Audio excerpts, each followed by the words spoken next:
Hey y'all, welcome to Beccas Garden, and today we are going to be potting up some pepper plants. So it's been hot here. We had a second freeze in zone 90 South Texas, and things got a little wonky for us. So we had a couple of trays of seedlings that, due to unfortunate circumstances, got left in the sun for a day and got toasted. So we ran to our local nursery. Thank God they have them here. And we got us some pepper plants, and this is the YOLO Wonder Sweet Bell Pepper. So I guess you could just put these out this size, but I do find that they, all of the plants that we plant here, since we're in a very hot, dry, drought kind of climate, they tend to do a lot better when you pot them up first. So I do this with our tomato plants and our pepper plants. Everything else, I think, pretty much gets direct sown. So I'll show you my Mel's mix I'm working on, because I got to make some more up, and we're just here in the garden with our watermelon hat and doing our thing today. Let's see. Got a big black tub. These are feed molasses tubs from a local rancher, and I like to rehydrate our cocoa coir in here. So this is a big tub of cocoa coir. I like to grab a whole bag of some Scott's, sorry it's upside down, topsoil conditioner. So this one has organic matter, peat moss in it. I like this one because a lot of things can be super barky and mulchy, and this one's pretty well broken down. Also, we have fire ants here in Texas. So any kind of mulch that we use attracts fire ants real bad, and this doesn't seem to attract them so much. So I see a whole lot less fire ants just by using this as a top mulch and as a mixture for my seeds and my potted plants. I like to add one whole bag of this.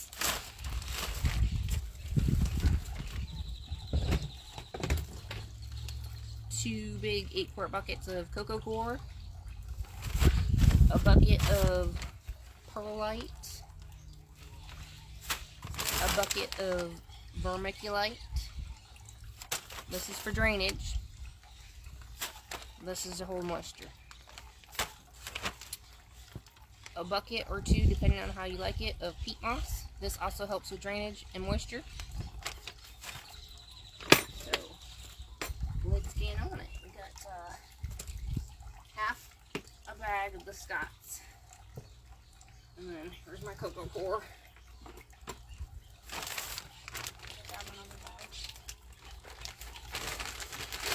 We're gonna use what we got. And I just dump my vermiculite in here. Dump my peat moss.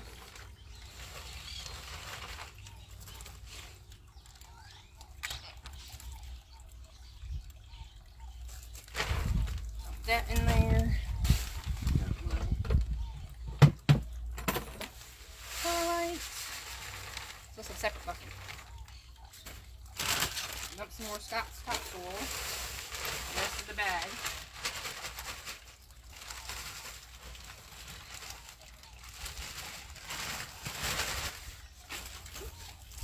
And grab you a whole another bucket of cocoa coir. Prehydrate this really well. I like to use boiling water. Seems to hydrate it really quickly and can get rid of any kind of gnats and things. And then I put the cover on, and it usually sits a day in the sun, and then it's nice and fluffy. Just a bit.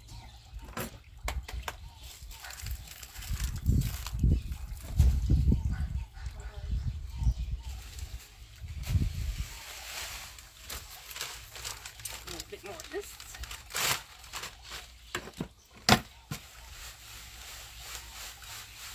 Probably put half a bucket last time. There's my whole bucket.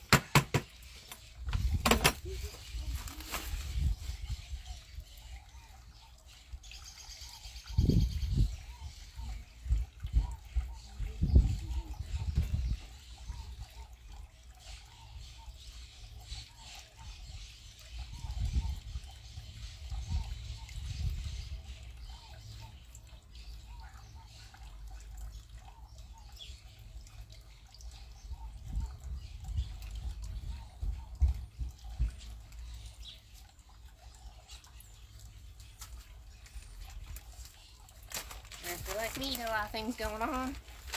You run back in your house, get the rest of your vermiculite. And get your other bucket in here.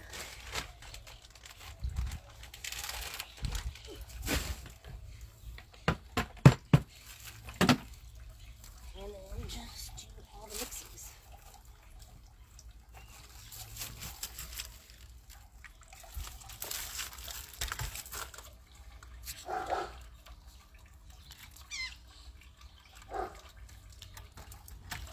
So one girl camera show here, y'all. See that? Just get it all mixed up like you're baking a cake.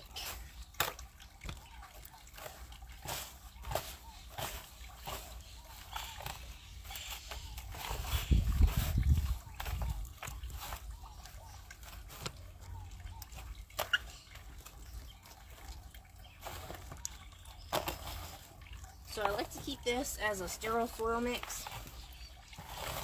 You can always add liquid fertilizer or granular fertilizer or worm castings to whatever you potted up or planted out later. Less likely to have any problems burning your plants when they're young. And you want it to look like that. It should just kind of hold together and then crumble apart and just feel really nice and loose. So that's my Mel's mix for that. And I'm going to get a different spot. Here we are by the pool.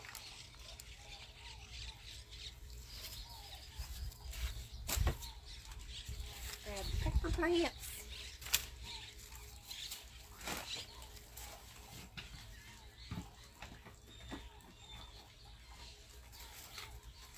Grab a bucket of your soil mix.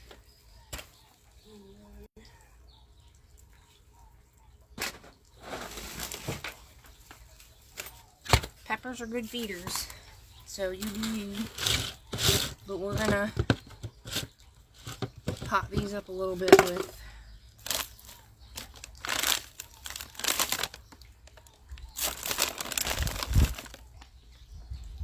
and I moved them. Anyway, earthworm castings or I got another bucket here. This is down to earth biofish meal. This is an all-purpose all-purpose. Oh, here it is in my bucket. I've got a worm farm, but we had to restart it, so this wasn't too bad. I think this was $10 at Walmart. It's a big bag. You don't need that much of it. That's your earthworm castings. This is what your down-to-earth biofish meal looks like.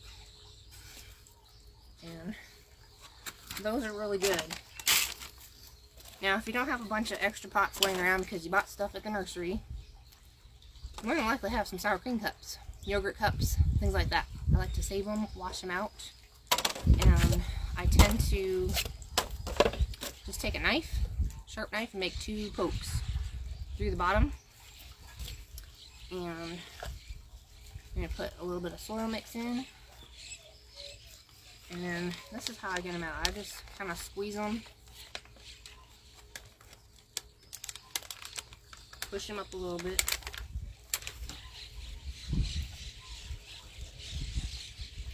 set it down in there, and then just I get you in the camera here. There we go. I like to backfill.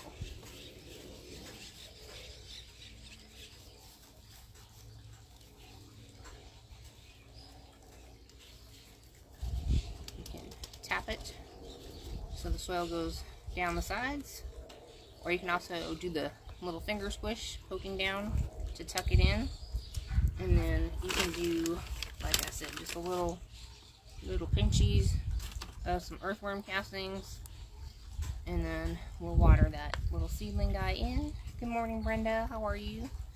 and get that in our hoop house. So yeah, we're just going to be potting up a few peppers here. Squeeze it from the bottom. Try to push it up. Or you can try and tap it out that way. Don't lose that good moist soil. Plop it in your little cup. And then just backfill.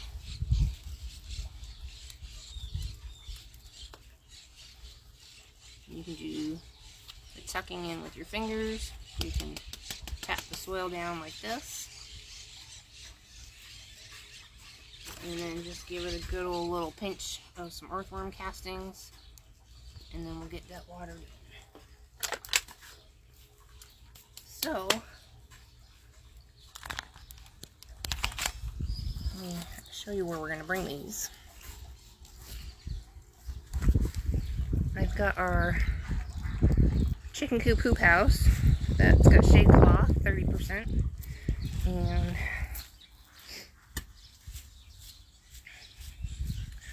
this is where I'm keeping my seedlings. So you can stick them on a tray in bottom water. They'll hold moisture a little bit better if you just kind of stick them in the dirt while you get them watered. Stick them down in the dirt a little bit, and then these will grow, and in about a week they'll get really good, nice roots, and then that's when I'll plant them out in the other hoop house. So I've got tomato plants I just up-potted here. These were little, so they need to get bigger, deeper roots at least another week before I plant them. We got all the taller ones planted in here. We got some drip water, rainwater on them. And so yeah, so that's that hoop house. And then over here is our cattle panel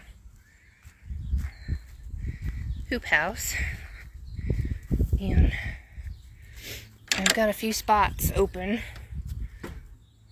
for some bell peppers. I've already got some. Not sure what happened to this one or if it's going to make it or not. I think I'm going to dig it out. We put a lot of compost in here, and I'm just wondering if it just was a little too much in that one spot. So if I dig her up and put her in some sterile soil, hopefully that bell pepper will make it and I can plant it back out. And I'll try to mix in some more sterile soil mix in here just because it seems I think I got a little too much compost. But the other pepper plants look real good. And we got arugula, some lettuce, pineapple. And I tried to replant our tatsoi here. Swiss chard, kale, collards, and mizuna. So this is my greens house. And might have to put a little more shade cloth on her because, man, it's still hot. This is the first time we've had it over here in this location. So it's a little hotter than I thought it would be, even with the 30% shade cloth. So I've got a white one coming. We'll see how that goes. We've already planted out some more tomato plants real deep here and here. Potatoes are in here. And here's a quick peek at our dragon tongue beans that we planted out. Maybe the seeds planted a week ago and these planted 2 days ago. So those are looking real good. Well, that's my video today, this morning. Good grief, it's hot as a mother clucker out here. Hotter than a pepper sprout. It's hot. So that's our pepper video for today. I hope you guys enjoyed it. Thanks for coming and visiting me in my garden. And we'll see you next time. If you have any comments or questions, please do like and share. And I will upload this to our YouTube channel at Beccas Garden, by the bay at Beccas Garden. Y'all have a great day, and we'll see you in the next video.